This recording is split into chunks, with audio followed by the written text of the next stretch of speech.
only 4.5 years, and at the next election they will be replaced. Honourable Amy Adams. Thank you, Mr Speaker, and can I take the opportunity to start by wishing the House a Happy New Year and saying how nice it is to be back here for another year of what I'm sure will be robust and healthy debate over the course of the year. And actually, Mr Speaker, my view is that 2013 is going to be a good year for New Zealand. And I can tell you, Mr Speaker, one thing, it will be the 5th year that this national-led government will have led New Zealand through the recovery, through the global financial crisis, through the Christchurch earthquakes that have devastated us not only socially and lives lost but also economically. It is the 5th year that John Key and this team will commit all our resources, all our attention and all our focus into helping New Zealand make the most of its potential and continue to be what I believe is the best place in the world to be. Mr Speaker, over the time since our election in 2008, we have delivered. We've delivered for New Zealand. We've delivered a plan of reform that has seen us get through some of the most difficult international conditions any of us, I think, can remember. And this year, that will continue. We will continue to deliver real gains for New Zealanders in health, in education, in their public safety. We don't talk, Mr Speaker, just about how many reports and committees we've created, how much money of the public we've spent. We measure our success in terms of how many operations New Zealanders are getting. We measure our success in terms of how many of our kids are getting the educations they need. We measure our success, Mr Speaker, in terms of the crime rate, whether New Zealanders are safe. And we measure our success in whether we're building conditions that allow our businesses, our hard-working, entrepreneurial, innovative Kiwi businesses to get ahead, to hire staff, to build futures, to export to the world, and actually to prove to the world that there is nothing New Zealand businesses can't do. That's happening all around the world. And if there's one thing I've seen over the summer, it's been, because I've had more time to travel around, it's been to see how often you come across incredible, innovative Kiwis who are leading fantastic, successful, world-leading businesses, often from very small, humble little spots in New Zealand, and all they want from their government is to build the foundations that allow them to succeed, support them in the ways that government best can, and then to get out of the way. And that's what our business growth agenda is about. It's about recognising we don't create jobs, but we do build the conditions that allow business to create jobs. That's what we've been focused on, and it will continue to be our focus. And that's why, Mr Speaker, you are continuing to see New Zealand put its trust in John Key, put its trust in this national-led government, and I'm incredibly proud that for the 5th year we will help New Zealand to that brighter future. So we've been focused on export markets, we've been focused on skilled and safe workplaces, on natural resources, on capital markets, on innovation and on infrastructure, because these are the things that do make a difference. These are the things that build the conditions for business. And I want to talk about a couple of those. The first, Mr Speaker, will be no surprise to the House. I want to talk about our rollout of ultra-fast broadband. I don't think this gets enough airtime in this House because this is a fantastic initiative that Labor opposed, by the way.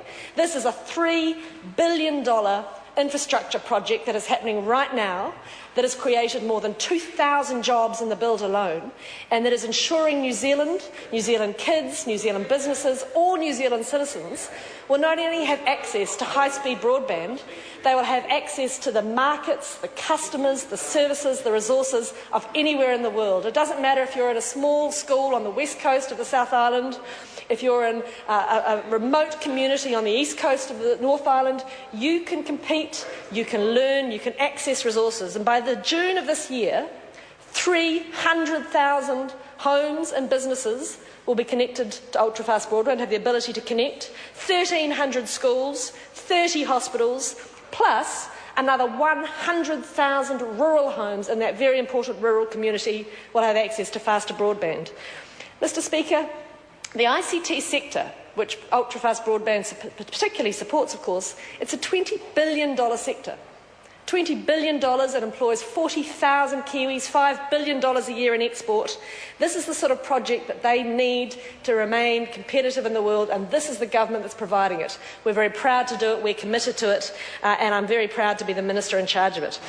Mr Speaker, of course, I also have a role with Jerry Brownlee in the recovery of Christchurch. And you've heard the Prime Minister say this afternoon, this is one of the 4 key goals for us this year, as it has been since the earthquakes. Can I update this House that to date EQC have now completed more than $1 billion worth of work. 30,000 homes have been fully repaired under the EQC processes alone. We've had nearly 1,000 demolitions in the CBD, plus there's been $145 million of consents worth of building projects consented in the CBD alone to date. So, Mr. Speaker, we are really on the road to getting there. It's still a long road, there are still a lot of difficulties, but we are on our way, and Canterbury, it will be of no surprise to anyone, has some of the best economic data in the country. Our job numbers are up, our unemployment numbers are down, the volumes going through our ports are at record levels.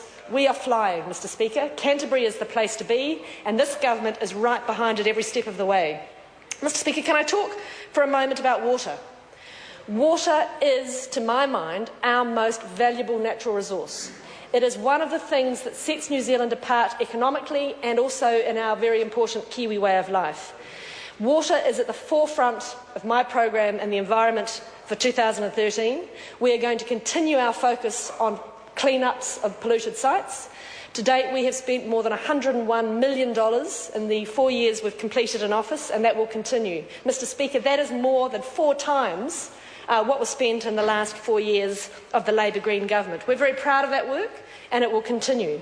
We recognise that there is a huge amount of work still to be done to get the resources around and the framework around water right, and so this year we'll be continuing to develop the work that we've put in place through the National Policy Statement on Fresh Water that national government delivered, and continuing to develop on the important work of the Land and Water Forum that the national-led government put in place. We will be delivering a framework that makes sure New Zealand is able to make the most of this vital resource. Mr. Speaker, I also want to touch on the other key focus for me in the Environment portfolio for the year, which is continuing to reform the Resource Management Act. The Resource Management Act has for too long been a sacred cow. It has for too long been a barrier to growth. It has been an ongoing saga of time and money and lost opportunities, thrown away, spent on consultants and battles, and often, sir, not moving the outcome anywhere from where it could have been got to far more quickly. The bottom line, sir, is that we need fewer, higher quality plans that give communities far more certainty, that provide proactively for the future growth of their communities, and that properly balance economic and environmental interests. The consent processes have to be more time efficient, and they have to take into account and be proportionate to the impact of the proposals. Let me just give you a couple of examples of the frustrations that these things have seen across this country.